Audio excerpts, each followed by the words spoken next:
বিসমিল্লাহ। তো প্রথম প্রশ্ন হতে পারে, স্যার কি করলেন এটা? এটা হচ্ছে তোমার মিটার ব্রিজ। এটা কি মিটার ব্রিজ?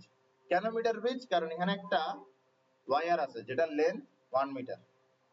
একটা ওয়্যার আছে যেটা লেন্থ কি 1 মিটার। এই কারণে এটা কি বলা হয়? মিটার ব্রিজ বলা হয়। আমরা যে উইটস্টোন ব্রিজ পড়ছি, উইটস্টোন ব্রিজ হচ্ছে থিওরি, উইটস্টোন ব্রিজ হচ্ছে থিওরি, আর মিটার ব্রিজ হচ্ছে অ্যাপ্লিকেশন। মিটার ব্রিজ হচ্ছে অ্যাপ্লিকেশন, মিটার ব্রিজ হচ্ছে অ্যাপ্লিকেশন। ওকে, দেখো তোমার এখানে একটা রেজিস্ট্যান্স আছে which is P, তোমার এখানে একটা রেজিস্ট্যান্স আছে which is Q, এখানে একটা রেজিস্ট্যান্স আছে which is P, এখানে একটা রেজিস্ট্যান্স which is Q। এই যে Q রেজিস্ট্যান্সটা আছে, এটা আসলে হয় হচ্ছে তোমার আননোন রেজিস্ট্যান্স। এটা কি হয়? Unknown resistance. তো বিষয়টা এরকম যে তোমাকে একটা আননোন রেজিস্ট্যান্স দেওয়া হবে, মানে তোমাকে একটা রেজিস্ট্যান্স দেওয়া হবে যেটা রেজিস্ট্যান্স তুমি আসলে জানো না, যেটা রেজিস্ট্যান্স তুমি আসলে কি জানো না। তোমার কাছে আননোন রেজিস্ট্যান্সটা বের করতে হবে মিটার ব্রিজ দিয়ে। তুমি আননোন রেজিস্ট্যান্সটাকে এই জায়গায় বসাবা, এই জায়গায় বসাবা আননোন রেজিস্ট্যান্সটাকে। ঠিক আছে? আননোন রেজিস্ট্যান্সটাকে এই জায়গায় বসাবা। এরপরে এই যে এটা আছে, এটাকে বলা হয় জকি। কি বলা হয়? জকি। আমি এখানে লিখে দিচ্ছি এটা জকি। কি বলা হয়? জকি। এই জকিটা কিরকম? ক্লিপের মতো, এটা মুভেবল, এবং এটা কি ক্লিপের মতো। তো তুমি এই জকিটা কি করবা? এখান থেকে নিয়ে এখানের মধ্যে মুভ করাতে থাকবা, বুঝছো? এখান থেকে নিয়ে এখানে কি করাতে থাকবা? মুভ করাতে থাকবা। যখন তুমি জকিটা এখান থেকে এখানে মুভ করাতে থাকবে, তখন দেখবে তোমার গ্যালভানোমিটার কি দিবে? ডিফ্লেকশন দিবে। মানে তোমার এই গ্যালভানোমিটার দিয়ে তখন কি হবে? তড়িৎ প্রবাহ, মানে কারেন্ট পাস হবে। গ্যালভানোমিটার দিয়ে কি হবে? গ্যালভানোমিটারের কাজ কি? কারেন্ট কোন দিকে যাচ্ছে এটা বলে দেওয়া। তুমি যখন এই জকিটা দিয়ে এরকম করে লাগা আসবা, তখন দেখবা যে এখানের মধ্যে কি দিবে? ডিফ্লেকশন দিবে। ডিফ্লেকশন কি বুঝাবে? ডিফ্লেকশন বুঝাবে যে এই ওয়্যারটা দিয়ে কি পাস হচ্ছে? কারেন্ট পাস হচ্ছে। ইজি না? ওকে। তুমি যখন এখান থেকে এখানে জকিটাকে এরকম করে লাগায় আসবে, তখন দেখবে একটা পয়েন্ট থাকবে যে পয়েন্টে গ্যালভানোমিটার আর কোনো ডিফ্লেকশন দিবে না। তো গ্যালভানোমিটার যদি ডিফ্লেকশন না দেয়, তখন আমরা কি বুঝবো? কোন প্রকার কারেন্ট এদিক দিয়ে প্রবাহিত হচ্ছে না, কোন প্রকার কারেন্ট এদিক দিয়ে প্রবাহিত হচ্ছে না। ওকে, এদিকে একটা রেজিস্ট্যান্স আছে, এদিকে একটা রেজিস্ট্যান্স আছে যার ভ্যালু আমরা বের করব which is Q। এরপরে দেখো, এই যে আমার ওয়্যার আছে, ওয়্যার ইটসেলফ একটা রেজিস্ট্যান্স না? তো জকিটা যেখানে আমি টাচ করাবো তার এদিকে ওয়্যারের রেজিস্ট্যান্সটা হবে R, আর এই পাশের ওয়্যারের রেজিস্ট্যান্স হবে S। জকির দুই পাশে ওয়্যারের দুইটা অংশ রেজিস্ট্যান্সের মতো কাজ করবে। প্রথমে আমার P নন রেজিস্ট্যান্স আছে, Q আননোন রেজিস্ট্যান্স আছে, একটা ওয়্যার আছে যেটা দুইটা রেজিস্ট্যান্স হিসেবে কাজ করতেছে। তাহলে মোট পাট আমার রেজিস্ট্যান্স থাকলো কয়টা? চারটা। কয়টা থাকলো? চারটা থাকলো। P, Q, R, S। মাঝখানে একটা গ্যালভানোমিটার আছে যেটাতে কোনো প্রকার কারেন্ট প্রবাহিত হচ্ছে না। মিলে কিছু? আবার চাই, একটা P, একটা Q, একটা R, একটা S, মোট পাট কয়টা রেজিস্ট্যান্স? চারটা রেজিস্ট্যান্স। মাঝখানে একটা গ্যালভানোমিটার আছে যার মধ্যে দিয়ে কি হচ্ছে না? কোনো কারেন্ট পাস হচ্ছে না। চারটা রেজিস্ট্যান্স আছে, মাঝখানে একটা গ্যালভানোমিটার আছে যার মধ্যে দিয়ে কোনো কারেন্ট পাস হচ্ছে না। এই যে উইটস্টোন ব্রিজটা আছে, এই উইটস্টোন ব্রিজটাই কি এই মিটার ব্রিজটা না? এখান থেকে আমরা কি পাইছিলাম? P বাই Q সমান সমান R বাই S। এই লিখো P বাই Q সমান সমান R বাই S।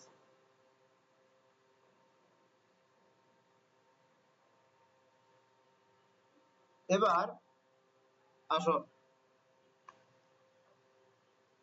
আর হচ্ছে কি একটা রেজিস্ট্যান্স। রেজিস্ট্যান্সের ফর্মুলা কি? Rho into length divided by cross section area. মনে আছে? একটু রিপিট করে দিই। ধরো তোমার এখানে একটা ওয়্যার আছে, এই ওয়্যারের লেন্থ হচ্ছে ধরো L, এই ওয়্যারের এই যে এরিয়াটা আছে এটা হচ্ছে কি A। এই ওয়্যারটা কোন একটা ম্যাটেরিয়াল দিয়ে তৈরি যার স্পেসিফিক রেজিস্ট্যান্স রো, এই ওয়্যারের রেজিস্ট্যান্স কি হবে রো এল বাই এ। ঠিক আছে, বুঝছো? ভেরি গুড, এটা বুঝা গেছে? ওকে, তাহলে তুমি এখানে আসো, এটা কাটি আমরা। তাহলে এখানে এটার এ আর এর মান কত হবে রো, এই দৈর্ঘ্যটা ঠিক না, এই লেন্থটা। এবার এই লেন্থটা কিভাবে নিবা, পুরা লেন্থ কত 1 মিটার, বলছি না 1 মিটার, এটাকে 1 মিটার ধরবো না, আমরা ধরবো কত 100। তুমি বলবো স্যার কেমনে, কোথায় 1 আর কোথায় 100, দেখো 100 সেন্টিমিটার কি ধরবো বলো, 100 সেন্টিমিটার, এটা কি 100 সেন্টিমিটার, ঠিক আছে? এতটুকু লেন্থ কি ধরবো, শুধু এল ধরবো।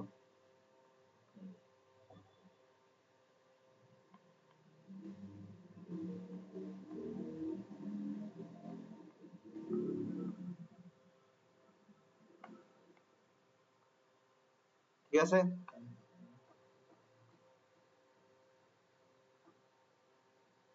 তাহলে বাদ বাকি লেন্থ কত হবে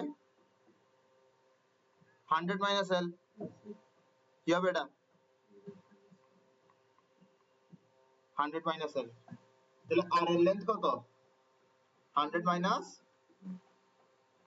এল, আর এর ক্রস সেকশনাল এরিয়া ধরো এ এস, রো লেন্থ কত এল, ক্রস সেকশনাল এরিয়া কত এ। ঠিক আছে, এবার এটা আমি সেন্টিমিটারে ধরছি না 100, এটা তো মিটারে লিখতে হবে ঠিক না, তাহলে ইনটু 10 ইনভার্স 3 ইনটু 10 ইনভার্স 3, বোঝা গেছে? ওকে, এবার এ আর আর এস এর মান তুমি এখানে বসাও, কি কি মিলে, আচ্ছা বলো তো যে কি কি মিলে, রো রো মিলবে, কারণ এই যে একটা ওয়্যার, এই একটা ওয়্যারের ম্যাটেরিয়াল কি দুইটা হতে পারবে না, তাহলে ম্যাটেরিয়াল একই, একটা ওয়্যার দুইটা রেজিস্ট্যান্স হিসেবে কাজ করছে, তাহলে দুইটা রেজিস্ট্যান্সের ম্যাটেরিয়াল কি একই, ম্যাটেরিয়াল যদি একই হয় তাহলে স্পেসিফিক রেজিস্ট্যান্স একই হবে, 10 ইনভার্স 3 10 ইনভার্স 3 কাটা যাবে, এ এ কাটা যাবে, কারণ এটা একটা ওয়্যার, একটা ওয়্যারের ক্রস সেকশনাল এরিয়া সেম হবে না,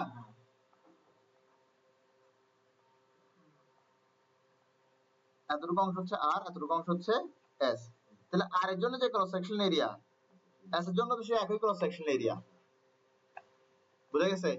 তাহলে কি কি কাটা যাবে বুঝছো, তাহলে কি কি থেকে যাবে, থেকে যাবে শুধুমাত্র আমার এটা আর এটা, ঠিক আছে? তাহলে আমরা লিখি পি বাই কিউ সমান সমান আর বাই এস না,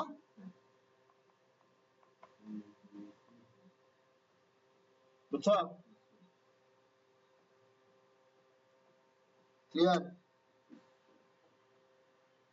এটা খুব কঠিন,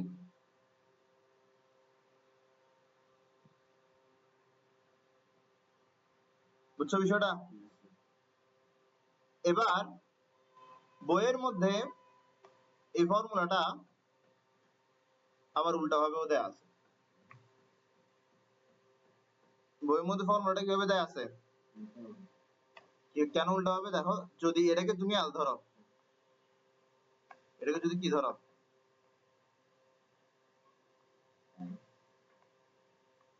তো আমরা চেঞ্জ করে রেখে এল প্রাইম ধরো, তাহলে এটা কি হবে 100 মাইনাস এল প্রাইম না,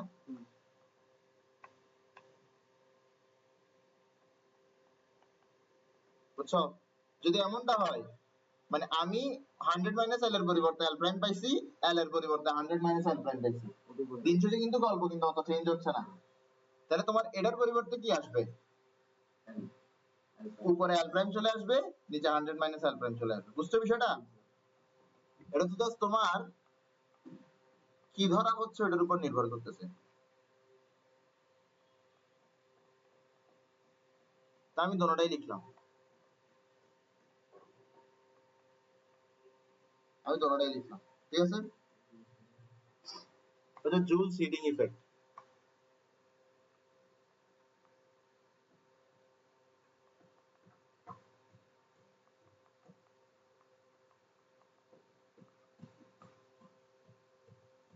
তোমার এখানের মধ্যে একটা ওয়্যার আছে,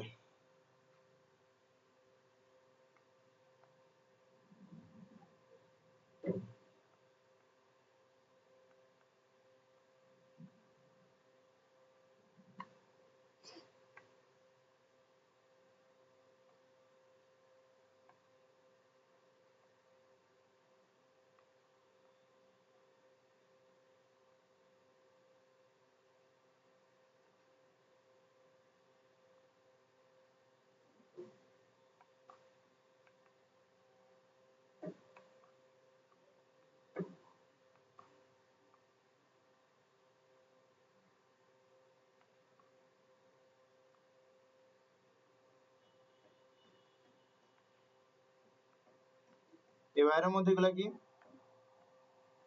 ওয়্যার যে ম্যাটেরিয়াল দিয়ে তৈরি তার অ্যাটম, ঠিক না? এবার এই ওয়্যার দিয়ে কি ফ্লো হবে? ইলেকট্রন ফ্লো হবে। কি ফ্লো হবে? ইলেকট্রন ফ্লো হবে।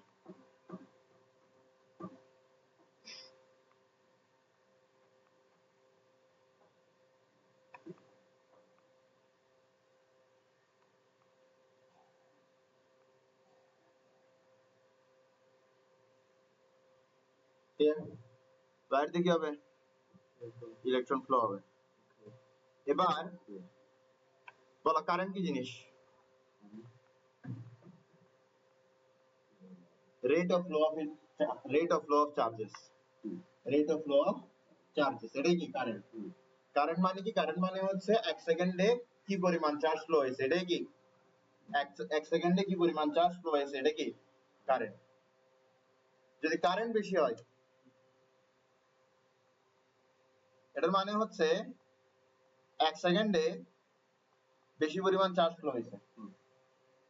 বেশি পরিমাণ চার্জ যদি ফ্লো হয়,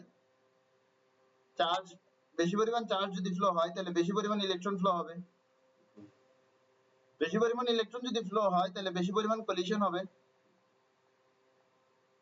ইলেকট্রনের মাঝেও কলিশন হবে, আবার এই অ্যাটম গুলোর সাথে ইলেকট্রনের কলিশন হবে। এই কলিশনের কারণে হিট প্রডিউস হবে। এই কলিশনের কারণে হিট প্রডিউস হবে। তার মানে আমার কারেন্ট যত বেশি প্রবাহিত হবে হিট তত বেশি প্রডিউস হবে।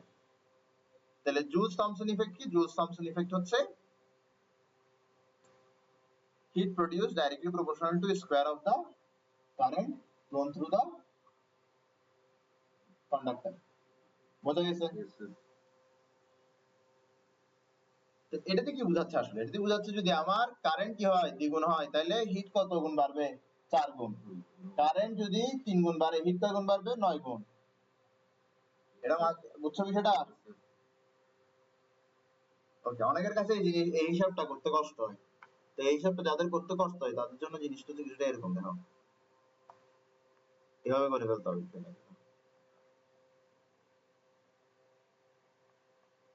বুঝা গেছে? তার মানে কি একটা কন্ডাক্টরের জন্য হিট প্রডিউসড আর স্কয়ার অফ দা কারেন্ট এর রেশিওটা সবসময় কনস্ট্যান্ট একটা কন্ডাক্টরের জন্য। তাহলে তার মানে হচ্ছে আমি I1 কারেন্ট ফ্লো করালে H1 হিট প্রডিউস হবে, আমি I2 কারেন্ট ফ্লো করালে H2 পরিমাণ হিট প্রডিউস হবে, আমি I3 কারেন্ট ফ্লো করালে H3 পরিমাণ হিট প্রডিউস হবে। ঠিক আছে? এত কিছু লাগবে না, আমার এতটুকুতে কাম হয়ে যাবে। ধরো কোশ্চেনে বলা হয়েছে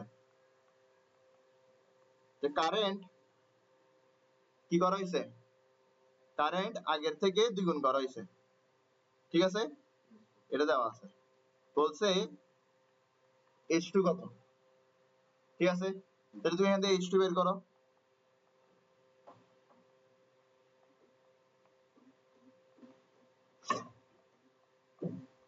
ঠিক আছে? কারেন্ট কি করা হয়েছে? দ্বিগুণ করা হয়েছে না? তাহলে I2 কি? ঠিক আছে? তাহলে এখানে I1 স্কয়ার কাটাকাটি চলে যাবে, কি আসবে এখানে? 4H1 4H1। তার মানে আমি কারেন্ট দ্বিগুণ করলে হিট কত গুণ হয়ে যায়? 4 গুণ। এবার আসো 3 গুণ করলাম ধরো, ঠিক আছে? তাহলে হিট কয় গুণ তৈরি হবে? ধরো 4 গুণ করলাম, তাহলে হিট কয় গুণ তৈরি হবে? 16 গুণ। পারবে এভাবে বের করতে? রাখবে এটা? থাক। বোঝা গেছে এতটুকু? ক্লিয়ার? তাহলে এই সম্পর্কটা বুঝছো। আচ্ছা এই বলো, আমি বেশিক্ষণ ধরে কারেন্ট ফ্লো করালে এটা কি হিটেড হবে? মানে বেশিক্ষণ ধরে ফ্লো করালে বেশি হিট প্রডিউস হবে নাকি কম সময় ফ্লো করালে বেশি হিট প্রডিউস হবে? বেশিক্ষণ ফ্লো করালে বেশি হিট প্রডিউস হবে। তুমি দেখো তোমার এই যে ল্যাপটপের চার্জার আছে, এগুলো আমরা যখন সারাদিন ব্যবহার করি এগুলো অনেক উত্তপ্ত হয়ে যায়। কেন উত্তপ্ত হয়ে যায়? কারণ আমি বেশিক্ষণ ধরে কি করছি, এটা দিয়ে কারেন্ট ফ্লো করাইছি।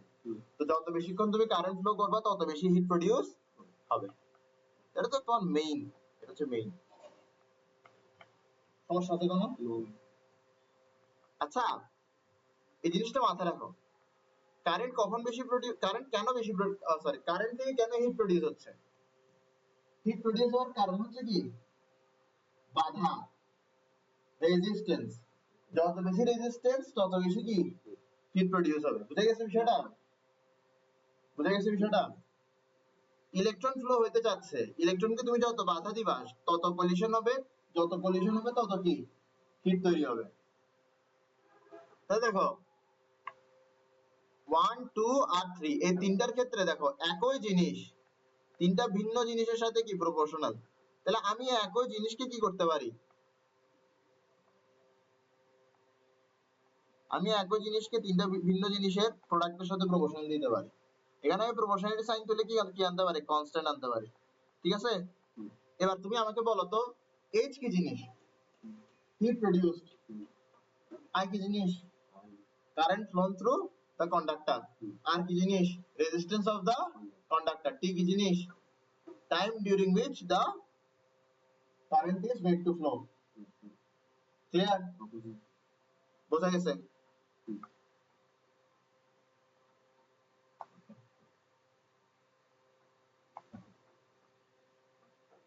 এবার তুমি বলতে পারো যে স্যার আমি কতক্ষণ ধরে কারেন্ট ফ্লো করাইছি, এটা আমি জানি। আমি কত রেজিস্ট্যান্সের ওয়্যার দিয়ে কারেন্ট ফ্লো করাইছি, এটাও আমি জানি। আমি কত অ্যাম্পিয়ার কারেন্ট ফ্লো করাইছি, এটাও আমি জানি। এগুলো সবগুলো মাপা যায়। টাইম কিভাবে মাপতে হয় তুমি জানো? কতক্ষণ কারেন্ট নিছো তুমি জানবা না? এটা তো প্যারালাল জিনিস না, স্টপ ওয়াচ নিয়ে দাঁড়াবো আর কি। কত রেজিস্ট্যান্সের ওয়্যার দিয়ে তুমি কারেন্ট পাস করাচ্ছ, এটা ওয়্যারের উপরেই লেখা থাকবে, যেটা এত রেজিস্ট্যান্সের ওয়্যার। তুমি যদি ফিজিক্স ল্যাব কখনো গিয়ে থাকো দেখবে যে ওখানের মধ্যে অনেকগুলো এরকম রেজিস্ট্যান্স আছে, মানে মূলত এগুলো হচ্ছে ওয়্যারের মতোই, ওদের উপরে লেখা থাকে 1 ওহম 2 ওহম 3 ওহম। তো রেজিস্ট্যান্স জানো কি পরিমাণ কারেন্ট ফ্লো করাচ্ছ, এটাও তুমি জানতে পারো কি দিয়ে, অ্যামিটার ইউজ করে। আর তুমি বলতে পারবা যে স্যার এইচ কিভাবে জানবো? এইচ কি? হিট প্রডিউস না, এমএস ডেল থিটা। এম তো জানো, mass of the conductor. Del theta কি? যে পরিমাণ টেম্পারেচার ইনক্রিজ হইছে। এস কি? Specific heat. বুঝা গেছে? এম হচ্ছে মাস অফ কন্ডাক্টর, এস হচ্ছে কি specific heat of the material the conductor is made up of. Del theta হচ্ছে কি temperature change of the conductor. তুমি বলতে পারো স্যার ডেল থিটা কিভাবে বের করবো? কন্ডাক্টরের সাথে একটা থার্মোমিটার লাগাই রাখো, শেষ। হ্যাঁ, তো এমন কি আছে কে ছাড়া যেটা তুমি বের করতে পারবা না? এবার তুমি এক্সপেরিমেন্টালি কি বের করবা? কে এর ভ্যালু বের করবা, এক্সপেরিমেন্টালি বের করবা। কিভাবে বের করবা? এক্সপেরিমেন্টালি বের করবা, দেখবা যে কে এর ভ্যালু কত আসবে, 1 আসবে। বুঝে গেছে? তাহলে h is equals to I square RT। ঠিক আছে, এবার আমরা যেটা পড়বো সেটা হচ্ছে ক্যালোরি।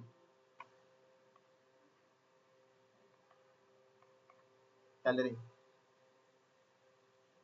বলো, ক্যালোরি বড় নাকি জুল বড়? শব্দ দেখে বলো কোনটা দেখতে বড় লাগে। যেটা দেখতে বড় লাগে ওটার মানও বড়। দাও এই 1 ক্যালোরি সমান 4.2 জুল, তাহলে জুল বড় নাকি ক্যালোরি বড়? ক্যালোরি বড়, ক্যালোরি বড়। যেমন ধরো $1 সমান সমান ধরো 100 টাকা, তাহলে কে বড়, টাকা বড় নাকি ডলার বড়? ডলার বড়, ঠিক না? তো কিছুটা একই একই হিসাব। আবার এমন কইরো না ক্যালোরি জুল, ক্যালোরি শব্দটা দেখতে বড় তাই বলে তার পাশে বড়টা বসাইলাম, এরপরে জুল শব্দটা দেখতে ছোট তাই বলে তার পাশে ছোটটা বসাইলাম, এটা করবা না। ঠিক আছে, যেটা দেখতে বড় তার ভ্যালুও কি বড়। ক্লিয়ার? ওকে, প্রশ্ন sir what is calorie? What is calorie? লিখবা amount of heat required to increase temperature of 1 gram by 1 degree Celsius. ঠিক আছে?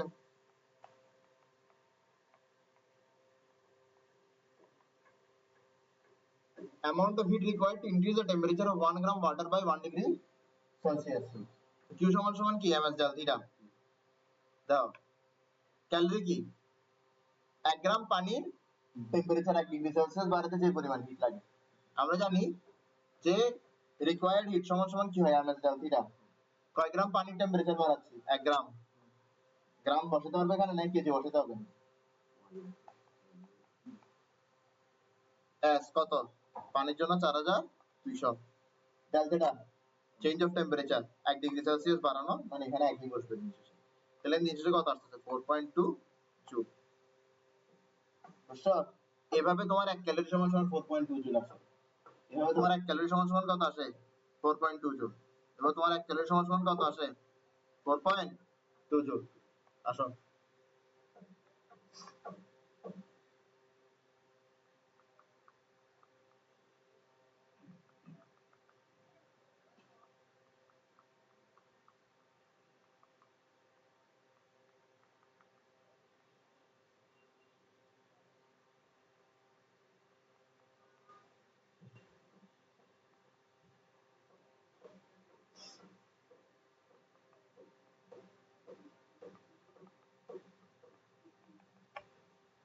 দেখো এটাকে লিখে হচ্ছে এভাবে মূলত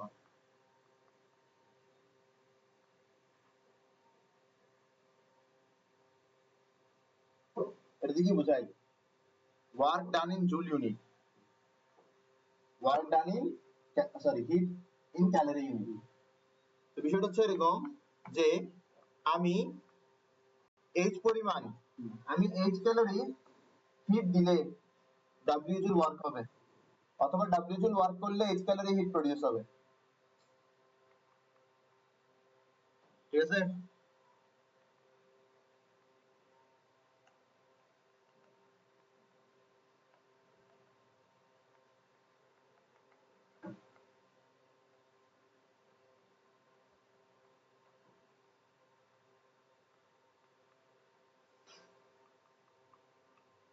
if h calorie heat is applied w joule work is done if w joule work is done h calorie heat is produced বলে এটা কি খুব কঠিন এটা কি তুমি ক্যালোরি ইউনিটে if তুমি ক্যালোরি ইউনিটে যত বেশি হিট দিবা জুল ইউনিটে অত বেশি কাজ হবে অথবা তুমি জুল ইউনিটে যত বেশি কাজ করবা ক্যালোরি ইউনিটে তত বেশি হিট প্রডিউস হবে বুঝা গেছে সহজ ভাষায় হচ্ছে তুমি হিট অ্যাপ্লাই করলে কাজ পাবা কাজ অ্যাপ্লাই করলে হিট পাবা ঠিক আছে এবার এখানের মধ্যে প্রপোর্শনাল সাইন তুলে আমি কি করতে পারি একটা কনস্ট্যান্ট আনতে পারি এই কনস্ট্যান্টের নাম কি মেকানিক্যাল ইকুইভ্যালেন্ট অফ হিট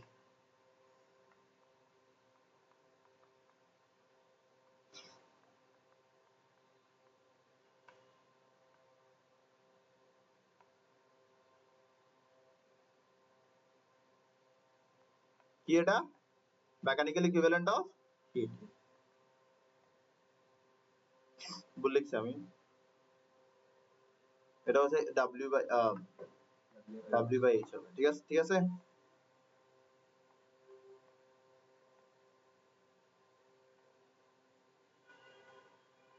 ঠিক আছে আসো যদি H এর মান কত হয় 1 ক্যালোরি তাহলে J এর মান কত হবে W এর সমান হবে ক্লিয়ার বুঝছো খুব কঠিন আচ্ছা তুমি আমাকে একটা কথা বলো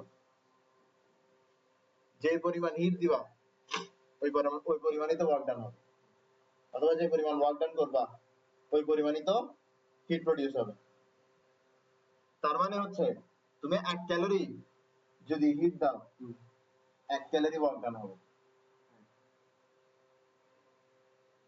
1 ক্যালোরি যদি হিট দাও 1 ক্যালোরি ওয়ার্ক ডানই হবে। অথবা যদি তুমি 1 ক্যালোরি ওয়ার্ক ডান করো তাহলে 1 ক্যালোরি হিট প্রোডিউস হবে। তুমি এখানে কি করছো? 1 ক্যালোরি হিট দিছো অথবা 1 ক্যালোরি হিট প্রোডিউস করছো। ধরলাম যে আমি 1 ক্যালোরি হিট দিলাম, তাহলে ওয়ার্ক হবে কত? 1 ক্যালোরি। তাহলে J সমান সমান W সমান সমান কত দেওয়া যায়? 1 ক্যালোরি। ঠিক আছে? আবার 1 ক্যালোরি সমান সমান কত? 4.2 জুল। বুঝা গেছে? তাহলে J সমান সমান কত? W by H। যখন তোমার H কত? 1 ক্যালোরি, তখন তোমার W কত? 1 ক্যালোরি কিন্তু। 1 ক্যালোরি না? কিন্তু W কে লিখতে হয় কোন ইউনিটে? জুল ইউনিটে। কোন ইউনিটে? জুল ইউনিটে।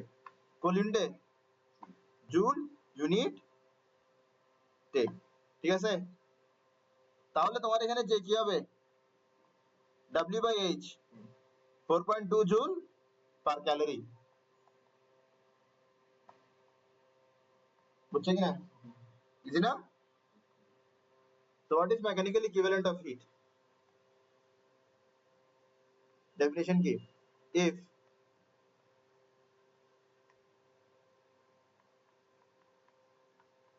work done by 1 calorie heat, ঠিক আছে? বুঝে গেছে? আবার এটাকে এভাবে বলতে পারি, work done to produce 1 calorie heat। বুঝছো বিষয়টা? একটু আমরা আগে থেকে আসি। W proportional to H, এটা কি বোঝায়? এটা দুইটা জিনিস বোঝায়। প্রথমে W proportional to H কি? W হচ্ছে কি? work done in joule unit। H হচ্ছে heat in calorie unit। তাহলে work done in joule unit directly proportional to heat in calorie unit। ঠিক আছে? তো এটাকে তুমি কিভাবে বলতে পারো? আচ্ছা, দুইটা জিনিস আছে। তুমি হিট দিলে ওই হিটটা ব্যবহার করে ওয়ার্ক হবে, অথবা তুমি ওয়ার্ক করলে ওই ওয়ার্ক থেকে হিট তৈরি হবে। দুইটা জিনিস।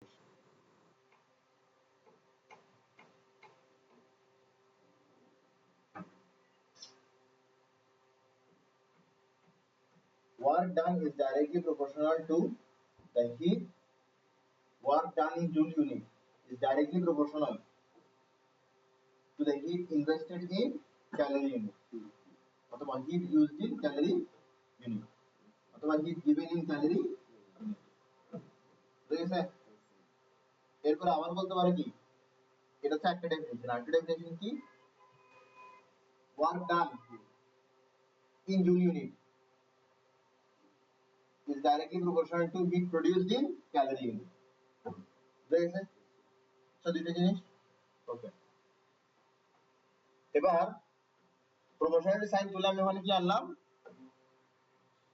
মেকানিক্যাল ইকুইভ্যালেন্ট অফ হিট আনলাম। মেকানিক্যাল ইকুইভ্যালেন্ট অফ হিট কি পাইলাম? W by H। ঠিক আছে?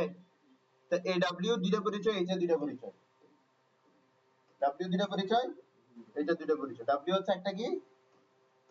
আমি ওয়ার্ক করলে যে ওয়ার্কটা হয়, অথবা হিট পাইলে যে ওয়ার্কটা হয়। ঠিক আছে? W এর কয়টা ভার্সন? দুইটা ভার্সন। তো W এর দুইটা ভার্সন, H এর দুইটা ভার্সন কিন্তু কোএক্সিস্ট করে। কোএক্সিস্ট করে মানে কি? আমি 1 ক্যালোরি ওয়ার্ক ডান করলে 1 ক্যালোরি হিট প্রোডিউস হয়। তাহলে এখানে W এর একটা পরিচয়, যেটা হচ্ছে 1 ক্যালোরি ওয়ার্ক ডান করলে 1 ক্যালোরি হিট প্রোডিউস হয়। এখানে W এর পরিচয় কি? 1 ক্যালোরি ওয়ার্ক ডান করলে, আমি করলে। এটা হচ্ছে কি? W এর একটা পরিচয়। W এর এই পরিচয়ের সাথে H এর কোন পরিচয় থাকে? 1 ক্যালোরি হিট প্রোডিউস হবে। ঠিক আছে?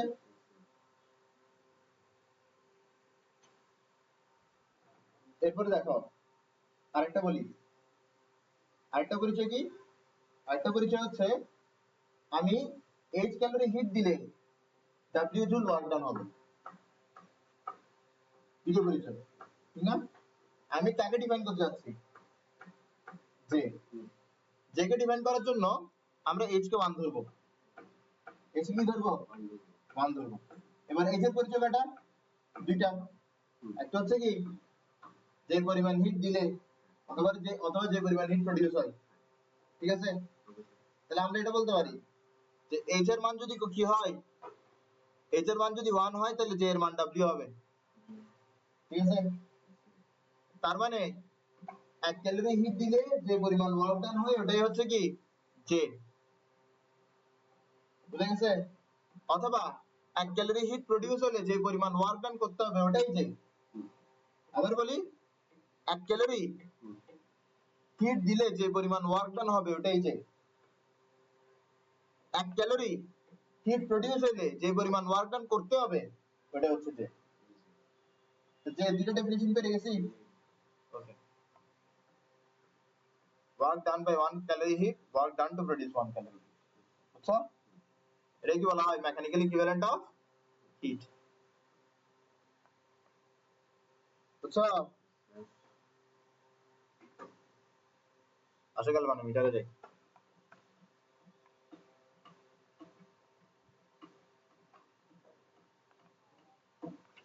গ্যালভানোমিটারের কাজ কি?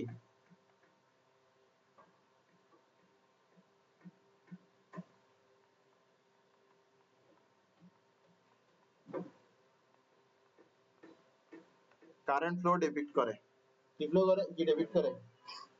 কারেন্ট ফ্লো ডিপিক্ট করে গ্যালভানোমিটার। ইজি। গ্যালভানোমিটারের দ্বিতীয় বৈশিষ্ট্য সেটা হচ্ছে গ্যালভানোমিটারের রেজিস্ট্যান্স কি অনেক বেশি। এবার রেজিস্ট্যান্স বেশি হওয়ার কারণে কি থাকে? পুড়ে যাওয়ার সম্ভাবনা থাকে। পুড়ে যাওয়া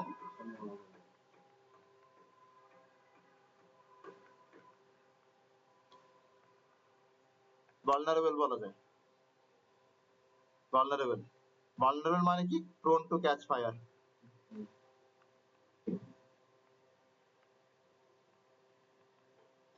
ক্লিয়ার?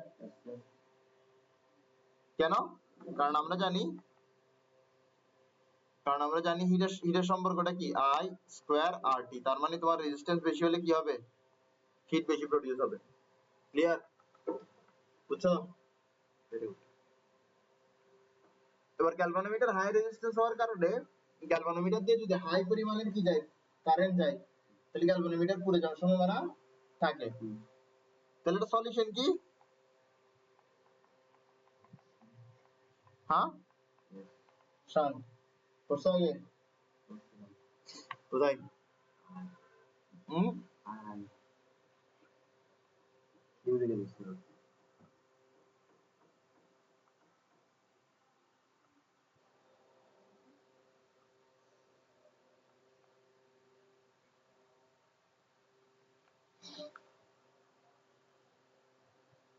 গ্যালভানোমিটার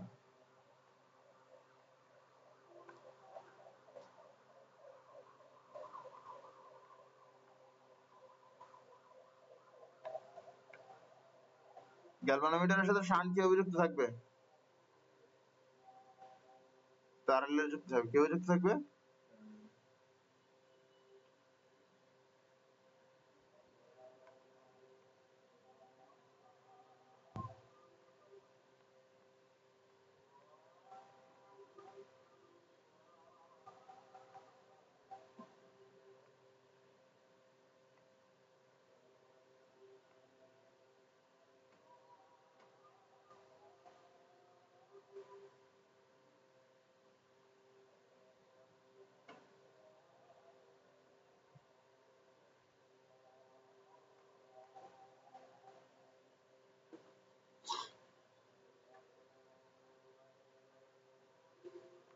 এটা কি শান্ট?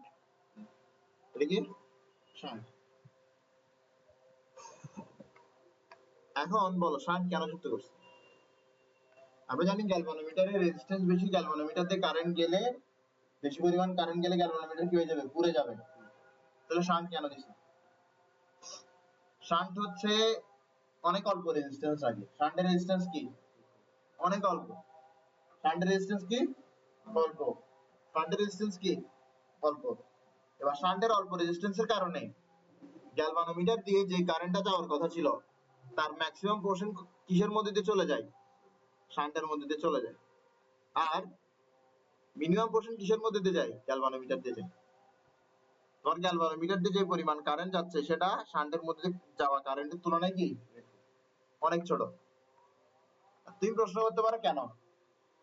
আচ্ছা, তুমি কোন রাস্তায় হাঁটতে চাও, যে রাস্তায় বাধা বেশি নাকি যে রাস্তায় বাধা কম?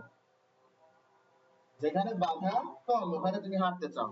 তো কারেন্টও ঠিক একই, যেদিকে বাধা কম, যেদিকে রেজিস্ট্যান্স কম, যেদিকে রেজিস্ট্যান্স ছোট, কারেন্ট ওদিকে ফ্লো হতে বেশি চায়। এই কারণে জাংশনে আসে কারেন্ট বিভক্ত হয়, বিভক্ত হয়ে সে ওই প্যাথটাই ফলো করে যে প্যাথের মধ্যে সে কোনো প্রকার রেজিস্ট্যান্স ফেস করবে না, অথবা ন্যূনতম রেজিস্ট্যান্স যে প্যাথের মধ্যে ফেস করবে। বুঝছো? ক্লিয়ার? ওকে, বুঝা গেছে? তাহলে এদিক দিয়ে ন্যূনতম রেজিস্ট্যান্স ফেস করবে, এই কারণে এদিক দিয়ে ম্যাক্সিমাম পোরশন চলে আসবে আই এর, আর মিনিমাম পোরশন যাবে গ্যালভানোমিটার দিয়ে। যেহেতু মিনিমাম কারেন্ট গ্যালভানোমিটার দিয়ে যাচ্ছে তাই বলে গ্যালভানোমিটার পূর্বে না। তাহলে হোয়াট ইজ শান্ট?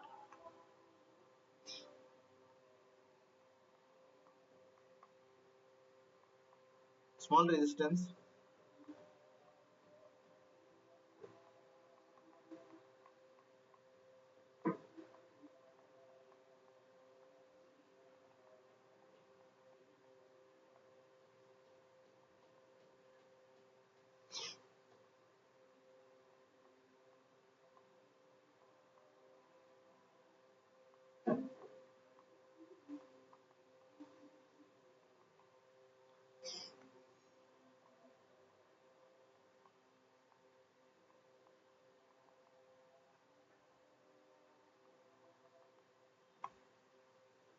বুঝা গেছে? ওকে,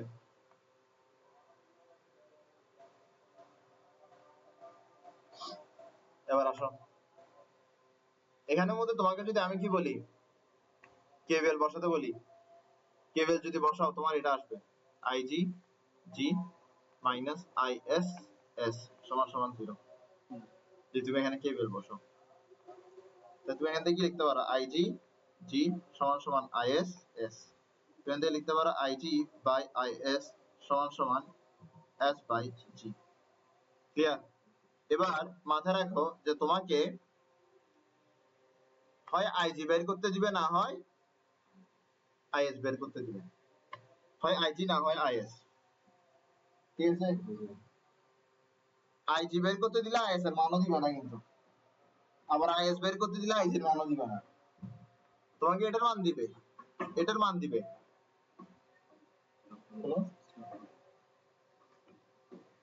ওকে, তোমাকে এটার মান দিবে, এটার মান দিবে, এটার মানও দিবে না, এটার মানও দিবে না। এবার তুমি আইজির মান বের করতে পারবা? পারবো না, তো এটার মান তো জানা নাই। তোমার দুটো অজানা জিনিস থাকলে তুমি কি মান বের করতে পারো? মান বের করতে পারবে কখন, যখন তোমার একটা মাত্র জিনিস অজানা। বিপজ্জনক না? এরপরে ধরো তোমার আইজি দিছে, মেইন কারেন্টটা দিয়ে দিছে, তাহলে তুমি কিভাবে বের করবা? দেখো, ফর্মুলার মতন মুখস্থ রাখবা।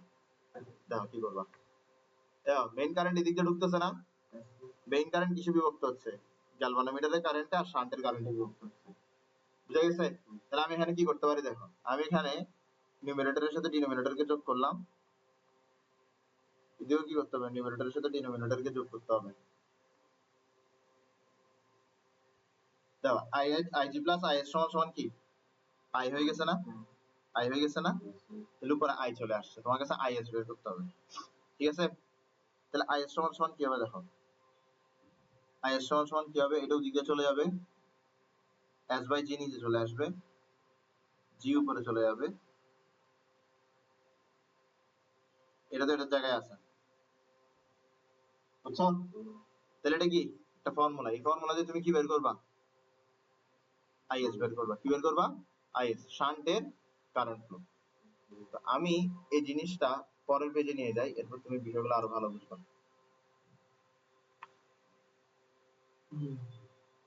আমি এখানে কি করছি বলো, কারেন্ট ফ্লো বের করার একটা ফর্মুলা বের করছি।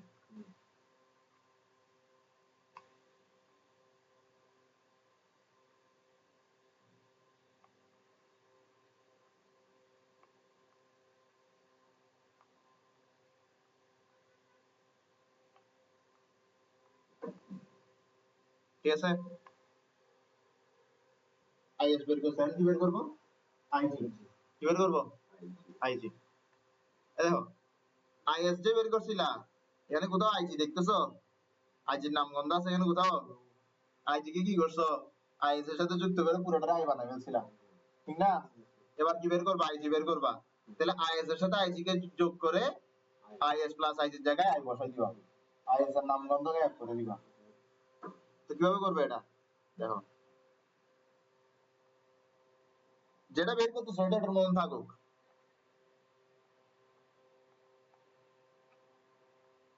তো এখানে কি করছো, ডিনোমিনেটরের সাথে নিউমারেটর কে অ্যাড করছো, ডিনোমিনেটরের সাথে নিউমারেটর কে অ্যাড করবা, বুঝছো?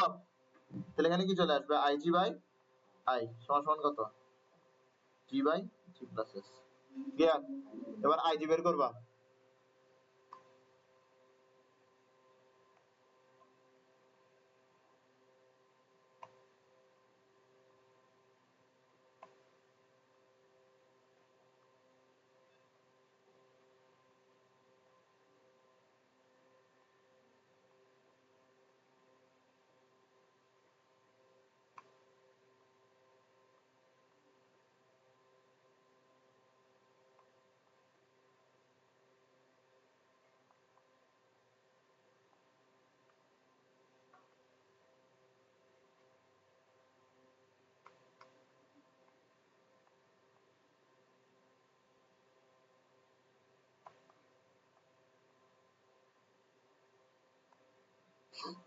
বোঝা গেছে?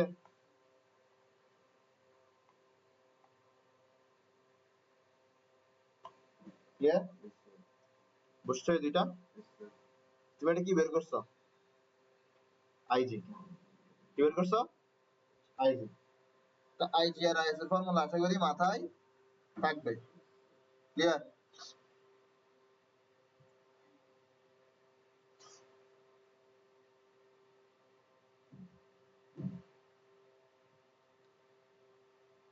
এই এটা জি কেমন হয়ে গেল গ্যাস থেকে,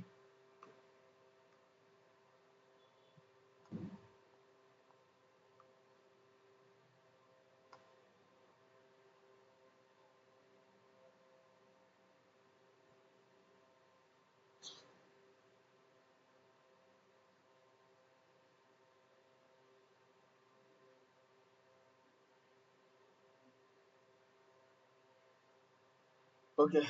বুঝছো বিষয়টা? এগুলো ইজি না, এগুলো কি মুছতে পারে কিছু? আসো অ্যামিটার কি বলবো,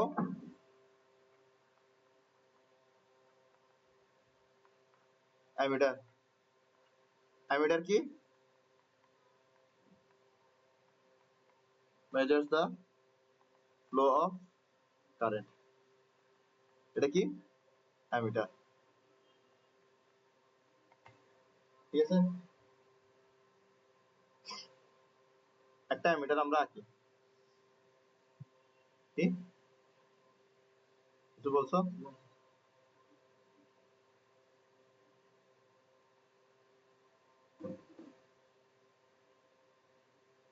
ঠিক আছে, ওকে। তা অ্যামিটার কত থেকে কত, 10 পর্যন্ত, এখানে 1, এখানে কত 10, এখানে 1, এখানে কত 10, তাহলে এখানে কত হবে, 5 দিবে এখানে, 6 দিবে এখানে, ঠিক আছে, 3 দিবে এখানে, 7 দিবে এখানে, 2, 4, ভুল হয়েছে, 5 কে দিতে হবে বরাবর মাঝখানে, ঠিক আছে, হ্যাঁ। এরপরে 3 কে দিব এখানে, 7 কে দিব এখানে, 2 এখানে, 4 এখানে, 6 এখানে, 8, 9 তে আবার সমস্যা করবে, দাঁড়া, আগেরটাই ঠিক ছিল।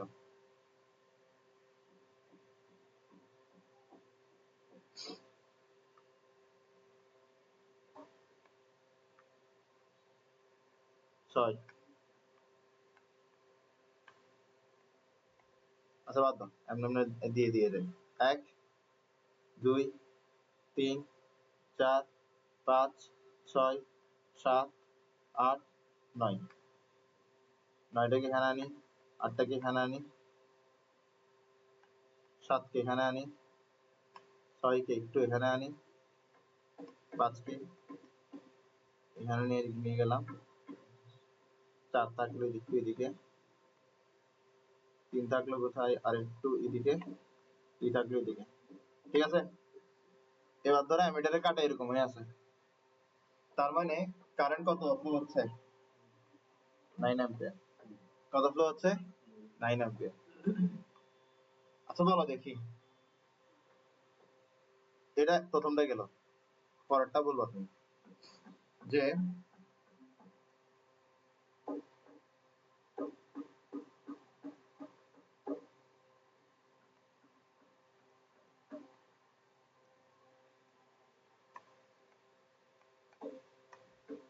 বলো কারেন্ট কত ফ্লো হচ্ছে? 10 অ্যাম্পিয়ার। হইতে পারে তুমি ভুল, হইতে পারে তুমি ভুল। কেন বলি? তোমার এখানে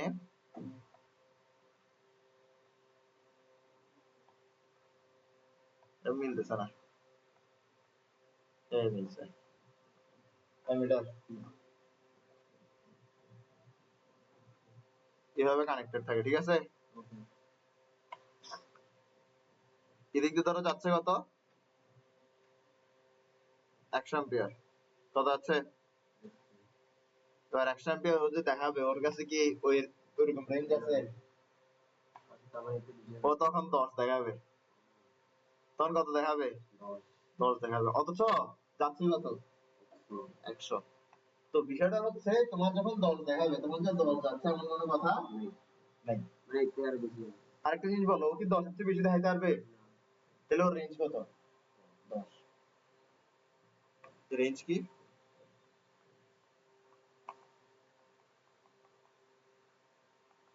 highest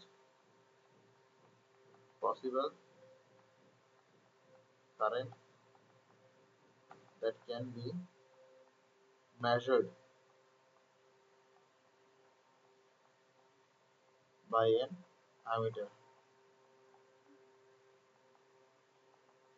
is its range. Clear? বুঝা গেছে? আচ্ছা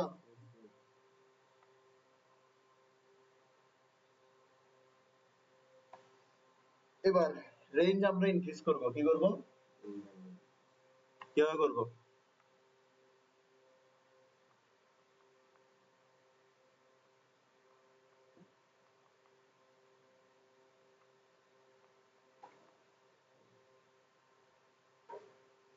কিভাবে রেঞ্জ ইনক্রিজ করব?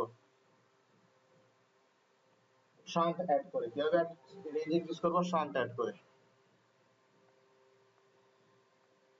আমি এটা এর সাথে কাকে অ্যাড করব? শান্টকে অ্যাড করব। কাকে? শান্টকে।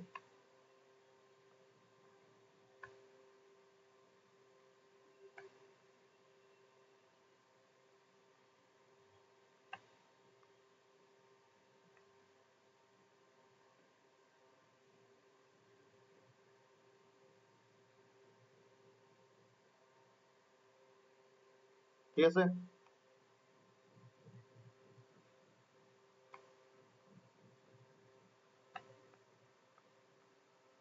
শান্ট অ্যাড করব। এবার প্রশ্ন হতে পারে যে শান্টকে অ্যাড করলে কিভাবে অ্যামিটার রেঞ্জ বাড়ে? আচ্ছা আমি একটা গল্প দিয়ে বুঝাবো, ঠিক আছে? আগে গল্প বুঝাবো, এরপর ডেরিভেশনে যাব। এটা কি? Main current. এই মেইন কারেন্টের একটা অংশ শান্ট দিয়ে যাবে, আরেকটা অংশ অ্যামিটার দিয়ে যাবে, ঠিক না? তো আমি এখানে অ্যামিটারের রেঞ্জ কত করতে যাচ্ছি,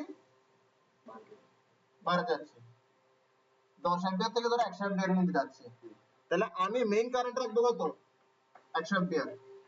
আমার একটা অ্যামিটার আছে যেটা হচ্ছে 10 অ্যাম্পিয়ার রেঞ্জ দেয়, আমি চাচ্ছি তার রেঞ্জটা বাড়ায় 100 অ্যাম্পিয়ার করা। তাহলে আগে আমার কাছে ওই অ্যামিটারটাকে 100 অ্যাম্পিয়ার 100 অ্যাম্পিয়ারের একটা সার্কিটে কানেক্ট করতে হবে, বা 100 অ্যাম্পিয়ারের একটা ওয়্যারের সাথে কানেক্ট করতে হবে। ঠিক আছে? তো 100 অ্যাম্পিয়ারের একটা ওয়্যারের সাথে আমি অ্যামিটারকে কানেক্ট করলাম। এবার ধর এটা নাই, হ্যাঁ, এখন তোমার অ্যামিটার কত দেখাবে, তার হাইয়েস্ট রেঞ্জটা দেখাবে 10 অ্যাম্পিয়ার। কত দেখাবে, 10 অ্যাম্পিয়ার। বুঝছো কত দেখাবে, 10 অ্যাম্পিয়ার। এবার শান্ট অ্যাড করে দিলে প্রথমে কত দেখাইছে, ধরো প্রথমে দেখাইছে যে 10 অ্যাম্পিয়ার, ধরো এই অবস্থায় কত দেখাইছে, 10 অ্যাম্পিয়ার। এই অবস্থায় দেখাইছিল ধরো 10 অ্যাম্পিয়ার, গেছে কত, 100 অ্যাম্পিয়ার, কিন্তু ও দেখাইছে কত, 10 অ্যাম্পিয়ার। ধরো এই অবস্থায় শান্ট অ্যাড করার পরে, আচ্ছা শান্টের রেজিস্ট্যান্স কি, অনেক ছোট না, শান্টের রেজিস্ট্যান্স কি, অনেক অনেক অনেক অনেক ছোট। তো যেদিকে রেজিস্ট্যান্স কম ওদিকে তো বড় কারেন্টটা যাবে। বুঝছো? তাহলে মেইন কারেন্টের অধিকাংশ চলে যাবে কি দিয়ে, শান্ট দিয়ে, আর অল্প পরিমাণ যাবে অ্যামিটার দিয়ে। ধরো এখন এখানে যাচ্ছে 9 অ্যাম্পিয়ার, তার মানে 9 অ্যাম্পিয়ারই যাচ্ছে অ্যামিটার দিয়ে। কারণ 9 অ্যাম্পিয়ার নিয়ে আমার সমস্যা নাই, কনফিউশন দাঁড়ায় হচ্ছে যখন 10 অ্যাম্পিয়ারে, কারণ তখন আমি বুঝি না যে আসলে 10 অ্যাম্পিয়ার যাচ্ছে নাকি তার চেয়ে বেশি যাচ্ছে। এবার আমি করব কি, এবার আমি আরেকটা শান্ট নিব, কি নিব, এই শান্টটাকে চেঞ্জ করে আরেকটা শান্ট নিব। দেখো এই শান্টটা, এটা ধরো তোমার এস প্রাইম, এটা হচ্ছে এস ডাবল প্রাইম। এই যে শান্টটা আছে, এই শান্টের রেজিস্ট্যান্সটা অনেক কম, তাই বলে এটার মধ্য দিয়ে তোমার 91 অ্যাম্পিয়ার চলে গেছে, আর অ্যামিটারের মধ্যে দিয়ে 9 অ্যাম্পিয়ার গেছে। ঠিক আছে? এখন আমি চাচ্ছি যে অ্যামিটারের যে রেঞ্জটা আছে ঠিক সেই পরিমাণ অ্যামিটারের মধ্যে দিয়ে যাক, অর্থাৎ আমি চাচ্ছি 10 অ্যাম্পিয়ার অ্যামিটারের মধ্যে দিয়ে যাক। তাহলে শান্টের মধ্যে দিয়ে কত যেতে হবে, 90 অ্যাম্পিয়ার। আচ্ছা শান্টের মধ্যে দিয়ে কিছুক্ষণ আগে গেছে 91 অ্যাম্পিয়ার, আমি শান্ট পরিবর্তন করে এমন একটা শান্ট বসাতে যাচ্ছি যেটার মধ্যে যাবে কত, 90 অ্যাম্পিয়ার। তাহলে 91 অ্যাম্পিয়ারের পরিবর্তে যাবে 90 অ্যাম্পিয়ার। তার মানে আমি আগের তুলনায় কম কারেন্ট পাস করাতে যাচ্ছি, আগের তুলনায় কম কারেন্ট পাস করাতে যাচ্ছি। আচ্ছা আগের তুলনায় যদি কম কারেন্ট পাস করাতে চাই তাহলে আমার রেজিস্ট্যান্স বাড়াইতে হবে না, কারণ রেজিস্ট্যান্স বাড়ালেই তো কি কারেন্ট কমবে। তার মানে আমার এখানের মধ্যে এই যে এস ডাবল প্রাইম আছে এটা এস প্রাইম থেকে বড় হবে। আমি এখানের তুলনায় এই জায়গায় রেজিস্ট্যান্স বাড়াবো, কারেন্ট এখানের তুলনায় এখানে কমে যাবে। বুঝছো? এবার এমনটা করলে হইতেছেটা কি দেখো, এমনটা যদি করি, যখন তুমি S2 শান্ট বসাই ফেলছো বা S ডাবল প্রাইম শান্ট বসাই ফেলছো, তখন তোমার অ্যামিটারের মধ্যে দিয়ে 10 অ্যাম্পিয়ার যাচ্ছে, আর 10 অ্যাম্পিয়ারে কি অ্যামিটারের রেঞ্জ, বলো এই প্রান্ত আর এই প্রান্ত, এই দুইটা প্রান্তের মধ্যে দিয়ে মূলত কারেন্ট যাচ্ছে কত, 100। যখন 100 অ্যাম্পিয়ার এই দুই প্রান্তের মধ্য দিয়ে যায় তখন অ্যামিটার শো করে 10। তার মানে এই পুরাটা হচ্ছে আমার নতুন একটা অ্যামিটার, যেখানে 10টা দাগ কাটা আছে, প্রত্যেকটা কাটা প্রত্যেকটা কাটা 10 প্রকাশ করে। মানে এখন অ্যামিটারের মধ্যে 10 অ্যাম্পিয়ার লিখতেছে, তার মানে এখানে 100 অ্যাম্পিয়ার যাচ্ছে। অ্যামিটারে 10 অ্যাম্পিয়ার লিখতেছে মানে অ্যামিটারে 10 দিচ্ছে আর কি, তার মানে 100 অ্যাম্পিয়ার যাচ্ছে। অ্যামিটারে 9 দিলে 90 অ্যাম্পিয়ার যাচ্ছে, অ্যামিটারে 8 দিলে 80 অ্যাম্পিয়ার যাচ্ছে, অ্যামিটারে 7 দিলে 70 অ্যাম্পিয়ার যাচ্ছে। আমার কাছে আগে একটা অ্যামিটার ছিল যেটা শুধুমাত্র 10 অ্যাম্পিয়ার পর্যন্ত মাপতে পারতো। এটা 10 দিলে 10 অ্যাম্পিয়ার যায়, 9 দিলে 9 অ্যাম্পিয়ার যায়, 7 দিলে 7 অ্যাম্পিয়ার যায়। ঠিক আছে? আমি চাচ্ছিলাম যে এটা দিয়ে আমি 100 অ্যাম্পিয়ার হিসাব কিতাব করব। ঠিক আছে 100 অ্যাম্পিয়ারের ভেতরে হিসাব কিতাব করব তাহলে আমি কি করলাম এটাকে আগে 100 অ্যাম্পিয়ার রেখে তার সাথে যুক্ত করলাম সে তার সর্বোচ্চ রিডিংটা দিবে ঠিক আছে এরপর আমি শান্ট যুক্ত করে সে যত রিডিং দিতে পারে ঠিক তত অ্যাম্পিয়ার তার ভিতর দিয়ে পাস করাবো এরপরে বলবো যে 100 অ্যাম্পিয়ার এই দুই বিন্দুর মধ্যে দিয়ে গেলে এই অ্যামিটার দেয় 10 তাহলে 90 অ্যাম্পিয়ার গেলে এই অ্যামিটার দিবে 9 তাহলে 80 অ্যাম্পিয়ার গেলে এই অ্যামিটার দিবে 8 70 অ্যাম্পিয়ার গেলে এই অ্যামিটার দিবে 7 তো আমি এই যে নীল বক্সের মধ্যে আঁকলাম এই অ্যামিটার আর এই শান্ট মিলে নতুন একটা অ্যামিটার তৈরি করছে না যে অ্যামিটারের রেঞ্জ কত 100 অ্যাম্পিয়ার আগের অ্যামিটারের রেঞ্জ কত ছিল নতুন অ্যামিটারের রেঞ্জ কত 100 বুঝছো তাহলে অ্যামিটারের রেঞ্জ কিভাবে বাড়ায় নতুন একটা অ্যামিটার তৈরি করে ওই নতুন অ্যামিটার কিভাবে তৈরি করবে পুরাতন অ্যামিটারের সাথে একটা শান্ট যুক্ত করে বুঝছো তাহলে আমরা এখন সহজ ভাষায় বলবো যে আমার কাছে একটা অ্যামিটার আছে যেটার একটা রেঞ্জ আছে যেটার একটা কি আছে রেঞ্জ আছে কি আছে রেঞ্জ আছে এই রেঞ্জটা এক এক প্রশ্নে এক একটা রেঞ্জ দিবে বুঝছো এই কারণে 10 10 ধরে বসে থাকবে না আমি ওটা বুঝাইছি তোমার বোঝার জন্য প্র্যাকটিক্যালি জিনিসটা কিভাবে হচ্ছে এটা বোঝার জন্য আমি তোমাকে বলছি তোমার 10 অ্যাম্পিয়ার ধরার কোনো প্রয়োজন নাই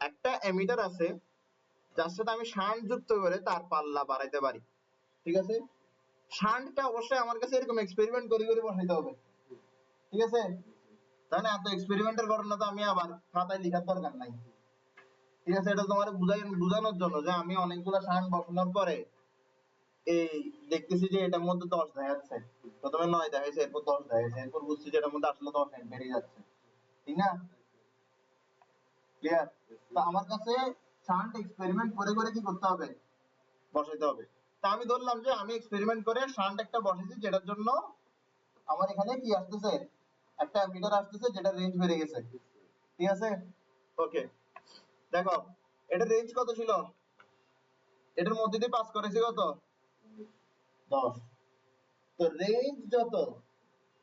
রেঞ্জ যত নতুন অ্যামিটারে ঠিক তত কারেন্ট পাস করাবো ঠিক আছে তাইলে এখানের মধ্যে কি আই এ এই যে আই এ ঢুকতেছে এটা কি এটা পুরাতন রেঞ্জটা না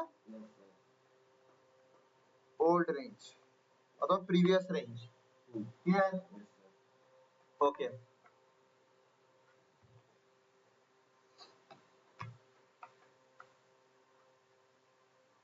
এবার এটা কি মেইন কারেন্ট এটা কি মেইন কারেন্ট এটা কি শান্ট কারেন্ট এটা কি শান্ট কারেন্ট মানে শান্টের ভেতর দিয়ে যে কারেন্টটা যাচ্ছে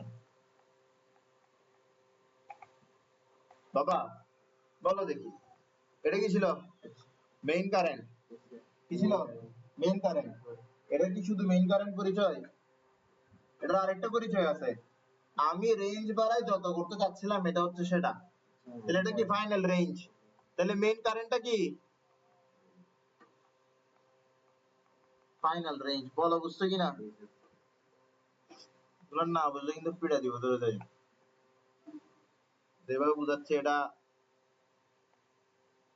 এখানে বাবা বইগুলো বইগুলো ইউটিউবে দেখো সমস্যা নেই পাবা না এর চেয়ে সহজে পাবা না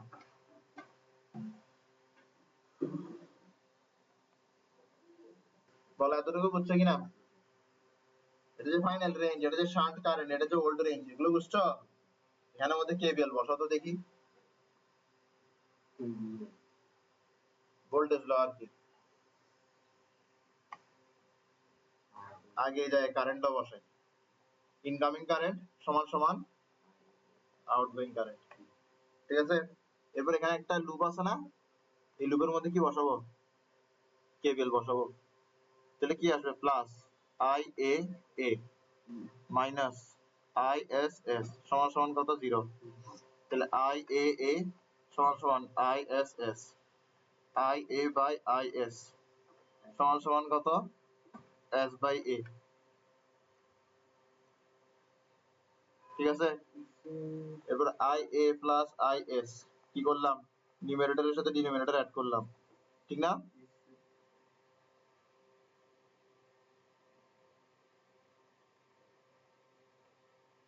উল্টাটা করি,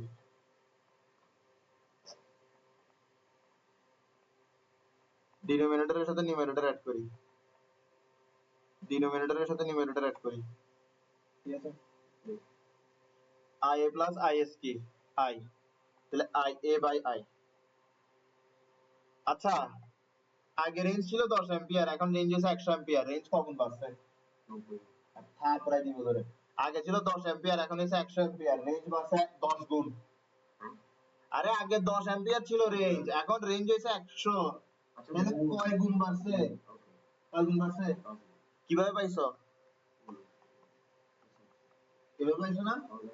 এটা কি নতুন রেঞ্জ, এটা কি পুরাতন range, main current, ampere current.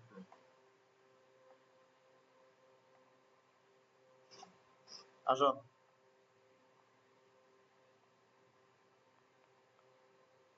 এবার দেখো,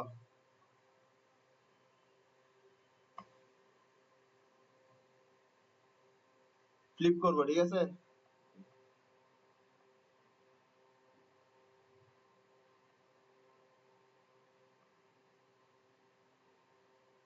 বুঝছো, এটা কি নতুন রেঞ্জ, এটা কি পুরাতন রেঞ্জ।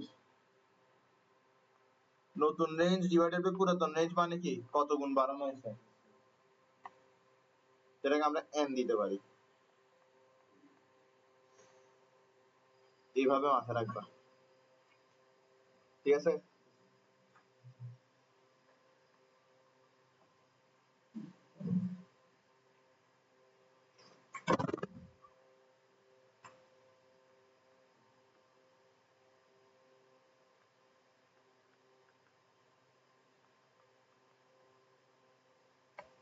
বুঝছো, প্রশ্ন কি কি আসতে পারে, প্রশ্ন কি কি আসতে পারে, এত মানে তোমাকে বলে দিবে যে একটা একটা এমিটার আছে যেটা রেজিস্ট্যান্স হচ্ছে ধরো এত, এমিটার রেজিস্ট্যান্স তোমাকে কি দিতে পারে, দিয়ে দিতে পারে, তোমাকে বলতে পারে তার রেঞ্জটা এত গুণ বাড়ানো হয়েছে, এত গুণ বাড়ানোর জন্য কত রেজিস্ট্যান্সের শান্ট ব্যবহার করা হয়েছে, তাহলে এস এর মান বের করবো। ঠিক আছে, বুঝছো কোশ্চেন কিভাবে আসবে, বুঝতেছো তো? তোমাকে ধরো নতুন রেঞ্জ দিয়ে দিছে, পুরাতন রেঞ্জ জানা আছে, তোমাকে শান্ট বের করতে বলতে পারে, মূলত বের করতে বলতে পারে কি শান্ট। বুঝছো, এখন তোমার যেহেতু এখানে অনেক কিছু আছে, তোমার দিন শেষে অনেক কিছু বের করতে দিতে পারে, আই বের করে দিতে পারে, আই বের করে দিতে পারে, এস দিতে পারে, এস ই দিতে পারে। তো এইসব ফর্মুলা কি মুখস্থ করার জিনিস, এগুলো কি মুখস্থ করার দরকার আছে কোনো? এগুলো তোমার একবার, মানে তুমি যদি জীবনে একবার কি করো, জীবনে একবার যদি তুমি এই জিনিসটা ড্র করো, মানে আমি তো এখন তোমার বুঝে বুঝে আসছি বলে এতক্ষণ লাগছে, পরীক্ষার হলে এটা ড্র করার সাথে সাথে এগুলো লিখতে পারবে না, মানে এগুলা লিখতে পারবে না তুমি, এটা তো খুব কঠিন জিনিস না।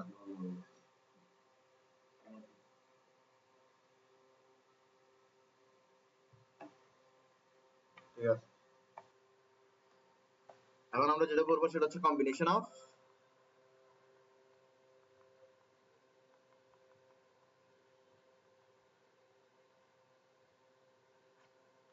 সেলস। ঠিক আছে, তোমার এখানের মধ্যে ধরো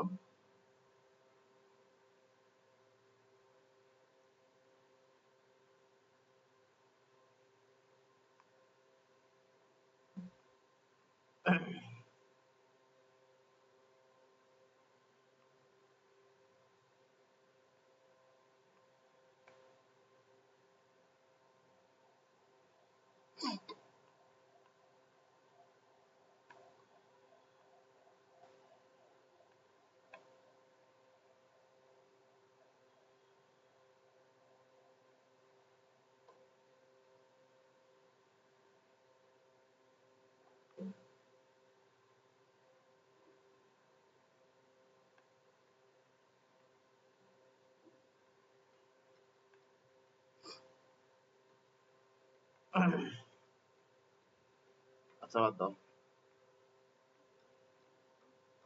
তো তিনটা সেল কিসে আছে বলো সিরিজে আছে তিনটা সেল কিসে আছে সিরিজে আছে সিরিজে তো কম্বিনেশন অফ সেলস এটা দুই রকম হইতে পারে একটা হচ্ছে কি সিরিজ আর একটা কি প্যারালাল কিসে আছে সিরিজে আছে আচ্ছা সিম্পল জিনিস দেখো এটার ইলেকট্রোমোটিভ ফোর্স হচ্ছে ই ইন্টারনাল রেজিস্ট্যান্স হচ্ছে আর একচুয়ালি মাথায় রাখো তোমাকে সব সময় একই ইন্টারনাল রেজিস্ট্যান্স এবং একই ইলেকট্রোমোটিভ ফোর্সের সেলের কম্বিনেশন দিবে কখনো তোমার এখানের মধ্যে ভিন্ন ভিন্ন কি দিবে না ইএমএফ এর সেল দিবে না মানে এখানে ধরো 2 ভোল্ট 3 ভোল্ট 4 ভোল্ট এরকম দিবে না কখনোই দিবে না সেম দিবে আর ইন্টারনাল রেজিস্ট্যান্সটাও কি সেম দিবে ঠিক আছে মানে মোট কথা হচ্ছে সেম ব্যাটারিকে কি করা হবে মানে সেম সেম ব্যাটারিটার সেম একাধিক ব্যাটারি ইউজ করা হবে বুঝে গেছে ওকে ক্লিয়ার বিষয়টা এবার একটা জিনিস খেয়াল করো ই দিয়ে দিন শেষে কি বোঝাচ্ছে আমরা যদি আর এর হিসাব কিতাব বাদ দিই তাহলে ই সমান সমান কিন্তু ভোল্টেজ আমরা আর এর কনসেপ্টটা কিন্তু এখান থেকে বাদ দিব কার কনসেপ্ট বাদ দিব আর এর কনসেপ্ট বাদ দিব কিভাবে বাদ দেওয়া যায় আর এর কনসেপ্টটা আগে আর এর কনসেপ্টটা আমরা বাদ দিই কিভাবে বাদ দেওয়া যায় আমার কাছে মাথায় রাখতে হবে এখানে তিনটা ইন্টারনাল রেজিস্ট্যান্স কিসে আছে সিরিজে আছে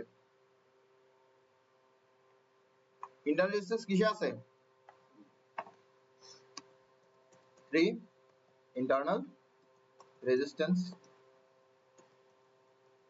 are at series with each other are at series with each other ঠিক আছে and equivalent resistance is equivalent internal resistance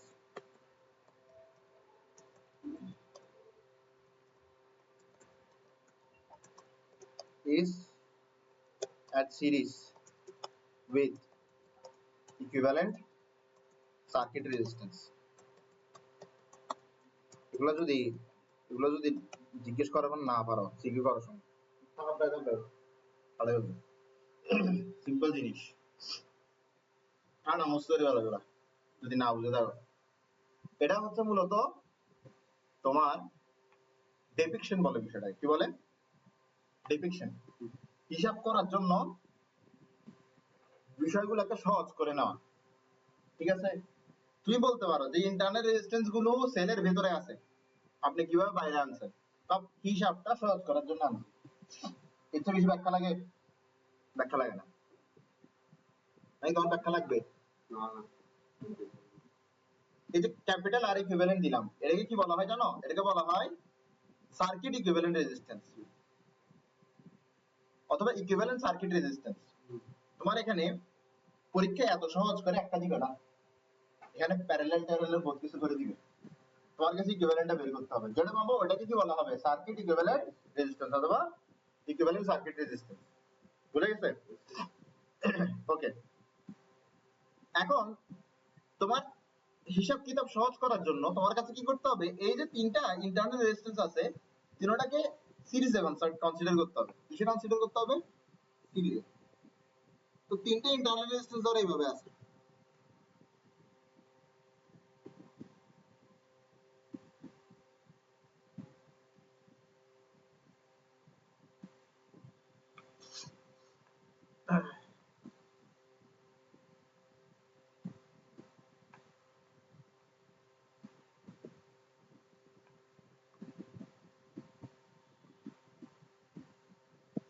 তিনটা ইন্টারনাল রেজিস্ট্যান্স ধরে এইভাবে আছে তিনটা ইন্টারনাল রেজিস্ট্যান্স যদি সিরিজে থাকে তাহলে ইকুইভ্যালেন্ট ইন্টারনাল রেজিস্ট্যান্স কি হবে আর প্লাস আর প্লাস আর সহজ ভাষায় কি 3R বুঝা গেছে ক্লিয়ার তাহলে এই তিনটা যদি সিরিজে থাকে তাহলে তাদের ইকুইভ্যালেন্ট হচ্ছে এটা বলা হচ্ছে যে equivalent internal resistance is considered to be বলছিলাম না কনসিডার্ড দেখো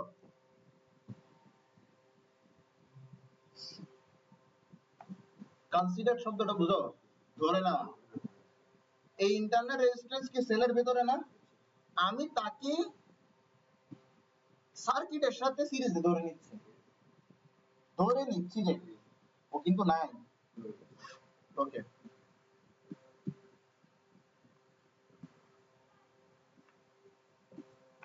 ওরা কি আছে এখন এখানে? নাই। কোথায় ধরে নিচ্ছি?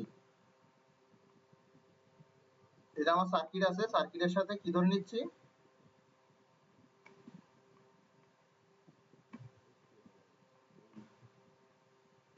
সিরিজে ধরে নিচ্ছি, বুঝছো?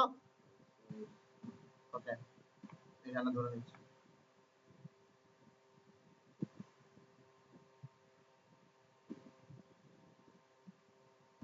ওকে, এটা কি equivalent internal resistance, equivalent internal resistance, বুঝছো? এবার একটা জিনিস খেয়াল করো, এবার তোমার এখানে ইন্টারনাল রেজিস্ট্যান্স আছে? যখন ইন্টারনাল রেজিস্ট্যান্স এর হিসাব কিতাব সেলের ভিতর থেকে বের হয়ে যাবে, তখন সেলের যেটা ইলেকট্রোমোটিভ ফোর্স ইএমএফ বা ই, ওটাই হচ্ছে ভোল্টেজ। ওটা কি ভোল্টেজ। আচ্ছা, একটা জিনিস খেয়াল করো, আমি তোমাকে একটা एग्जांपल দিলাম, যে আমি বললাম যে ইএমএফ হচ্ছে 2, ইএমএফ কত? 2। তার মানে এখন এটাকে এভাবে লেখার পরে আমি ভোল্টেজ বলতে পারি কত? 2। ভোল্টেজ কি? সেলের কাজ কি? তার দুই প্রান্তের মাঝখানে একটা ভোল্টেজ মেইনটেইন করা। তাহলে ওর কাজ কি? দুই প্রান্তের মাঝখানে কি মেইনটেইন করা? 2 ভোল্ট মেইনটেইন করা। এবার ওর কাজ কি? ওর দুই প্রান্তের মাঝখানে 2 ভোল্ট মেইনটেইন করা। আবার ওর কাজ কি? ওর দুই প্রান্তের মাঝখানে 2 ভোল্ট মেইনটেইন করা। ঠিক আছে? তো ধরো এখানে ছিল 0 ভোল্ট, আচ্ছা ধরো এখানে ছিল 1 ভোল্ট, এখানে থাকবে কত? 3 ভোল্ট, এখানে থাকবে কত? 5 ভোল্ট, এখানে থাকবে কত? 7 ভোল্ট। বুঝছো? কারণ প্রতিটা সেল কি করতেছে? তার দুই প্রান্তে 2 ভোল্ট 2 ভোল্ট 2 ভোল্ট মেইনটেইন করার চেষ্টা করতেছে। আচ্ছা, এমনটা করলে এই পুরো অংশটাতে কত ভোল্ট থাকতেছে? 6 ভোল্ট থাকতেছে। বুঝা গেছে? কত ভোল্ট থাকতেছে? 6 ভোল্ট থাকতেছে। তাহলে তোমার এখানের মধ্যে এই তিনটা সেল এর পরিবর্তে আমি একটা সেল বসাতে পারি যার ভোল্টেজ হচ্ছে কত? 6 ভোল্ট। ওই সেলটাকে কি বলা হবে? Equivalent cell. কি বলা হবে? Equivalent cell. ওই সেলটাকে কি বলা হবে? Equivalent sell.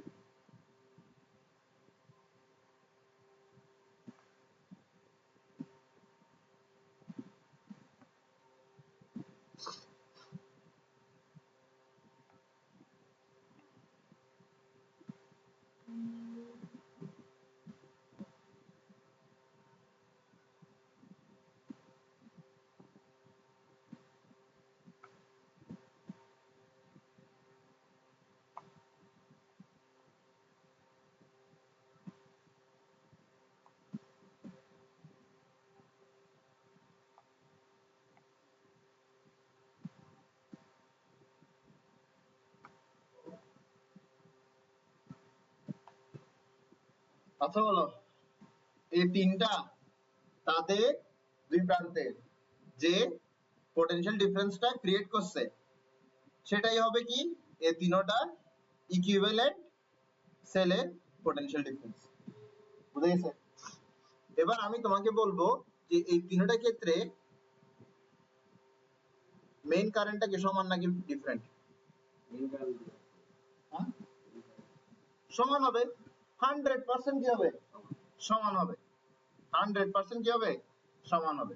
আমি তোমাকে মেইন কারেন্টটা বের করতে বললাম। আচ্ছা, তুমি মেইন কারেন্ট যদি এখান থেকে বের করো, তাহলে তুমি এখানের মেইন কারেন্ট পেয়ে গেছো, এখানের মেইন কারেন্ট পেয়ে গেছো, ঠিক না?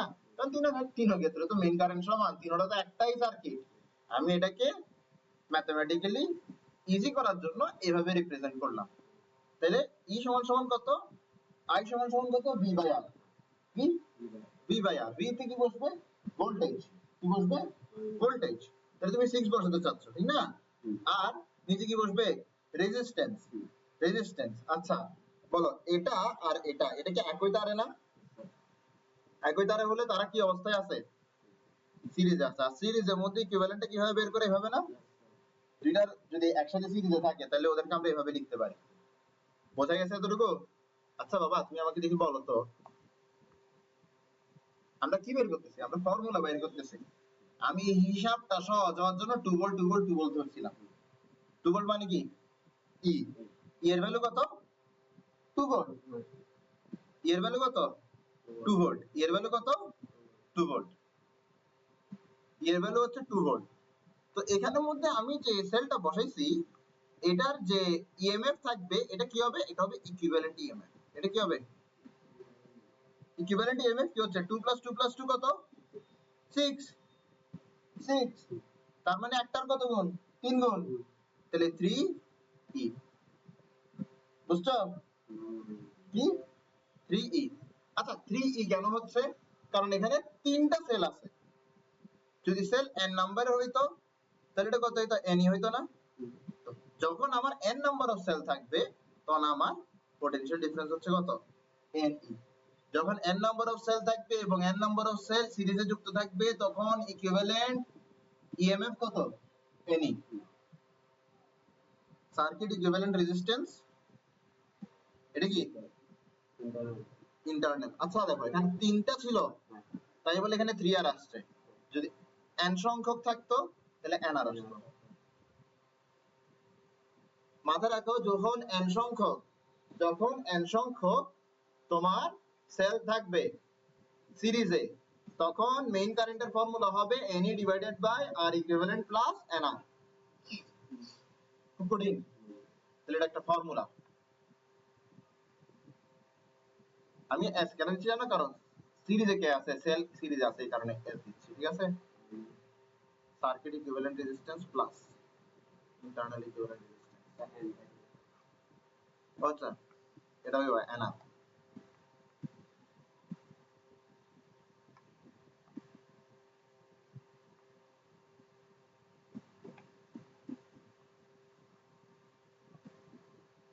ক্লিয়ার বুঝছো। এবার যদি সেল প্যারালালে থাকে সেল যদি কিভাবে থাকে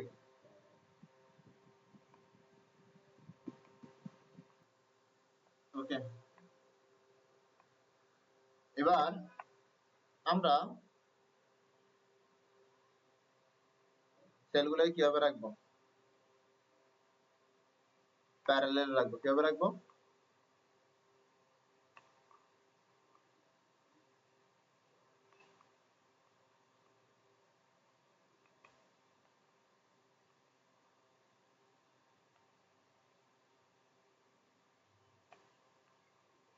ঠিক আছে।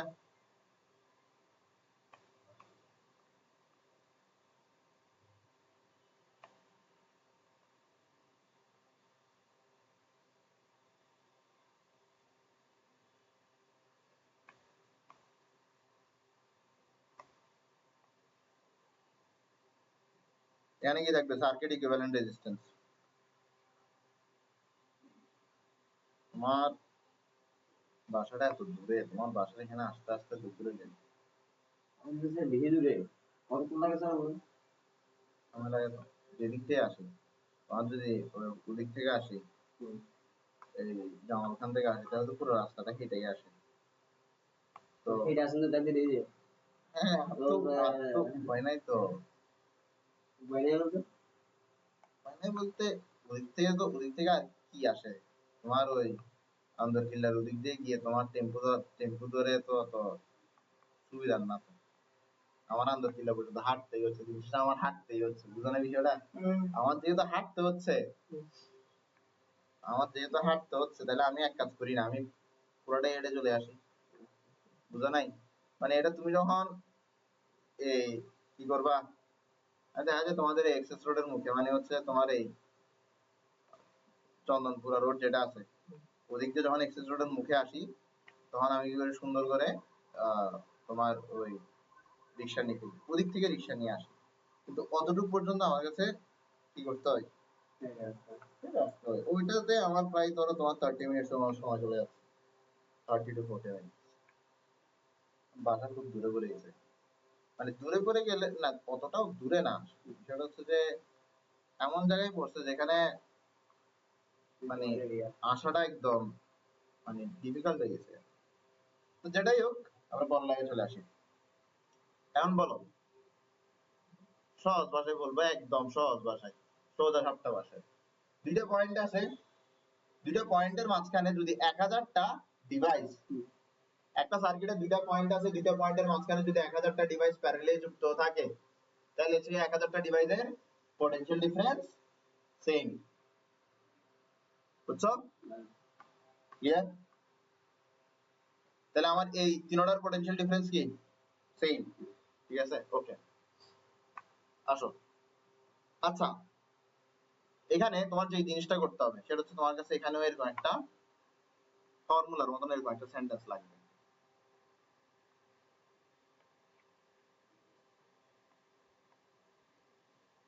The three internal resistances না internal resistances are at parallel with each other. এখানে যে internal resistance গুলো প্যারালাল, এটা কি তোমার আলাদা করে দেখাই দিতে হবে? Parallel with each other and equivalent resistance is considered at series with equivalent circuit resistance. আসো, তোমার এখানে এই তিনটা কিসে আছে? প্যারালাল আছে। এই তিনটা যদি প্যারালাল থাকে তাহলে তাদের ইকুইভ্যালেন্টটা কি হবে? ইকুইভ্যালেন্টটা হবে 1/r plus 1/r plus 1/r inverse 1। তার মানে হচ্ছে তোমার কি 3/r ইনভার্স 1। তার মানে কি বলো? r/3। বুঝছো? তো তিনটা আছে বলে r/3 আর কি। যদি n সংখ্যক থাকতো তাহলে ইকুইভ্যালেন্ট ইন্টারনাল রেজিস্ট্যান্স কি হতো? r/n। বুঝা গেছে? আচ্ছা, এটা যে বুঝো, তোমার এখানে তিনটা মিলে দুই প্রান্তের পটেনশিয়াল ডিফারেন্স কত করে দিয়েছিল? 6 ভোল্ট করে দিয়েছিল, ঠিক আছে? এখানে এই তিনটা মিলে এই দুই প্রান্তের পটেনশিয়াল ডিফারেন্স চেঞ্জ করতে পারতেছে? পারতেছে না, কিন্তু এই দুই প্রান্তের পটেনশিয়াল ডিফারেন্স কি থাকতেছে? সেম থাকতেছে, ঠিক না? এটা হচ্ছে প্যারালালের ক্যারেক্টারিস্টিক্স। যেহেতু সেম থাকতেছে তাহলে তাদের ইকুইভ্যালেন্ট যেটা আছে, ইকুইভ্যালেন্ট তো ঠিক এখানেই বসবে, ঠিক না? এই তিনটার পরিবর্তে এই অংশটার পরিবর্তে তো ইকুইভ্যালেন্টটা বসবে, ঠিক না? তো এই অংশটার পরিবর্তে যখন ইকুইভ্যালেন্ট সেলটা বসবে, তখন তার পটেনশিয়াল ডিফারেন্স কি হবে জানো? ই হবে, ই এর সমানই হবে। বুঝছো? তাহলে আসো আমরা লিখি, একটু ড্র করি। তাহলে তোমার এখানের মধ্যে এটা বাদ, এটা বাদ,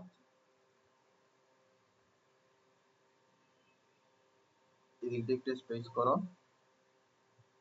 এটা তোমার ইকুইভ্যালেন্টটা ধরো, ইকুইভ্যালেন্টে তোমার এই হচ্ছে ইকুইভ্যালেন্ট সেল, ঠিক আছে? ইকুইভ্যালেন্ট সেলে তোমার ইএমএফ কি? ই। বুঝছো? এখানে কি তোমার equivalent internal resistance which is r/n, ঠিক আছে? এবার যদি তোমাকে আমি আই বের করতে বলি, দেখো এখানে তুমি আই বের করলে তুমি দিন শেষে এই আইটা পাচ্ছ না? এটা তো দিন শেষে একই জিনিস রে বাপ। এটা যা কথা এটাও তা কথা তো, ঠিক না? তাই সমান সমান কি হবে? v/r। এখানে v কত? ই। আর কত? এটা প্লাস এটা। বুঝছো? ক্লিয়ার? তাহলে তোমার এখানের মধ্যে যখন যখন n নাম্বার অফ সেল প্যারালালে সংযুক্ত থাকবে তখন তাদের জন্য মেইন কারেন্ট হবে E divided by equivalent circuit resistance plus internal resistance divided by number of cells. ঠিক আছে? খুব কঠিন, ঠিক না? খুব কঠিন। চ্যাপ্টার কেমন লাগছে? শেষ।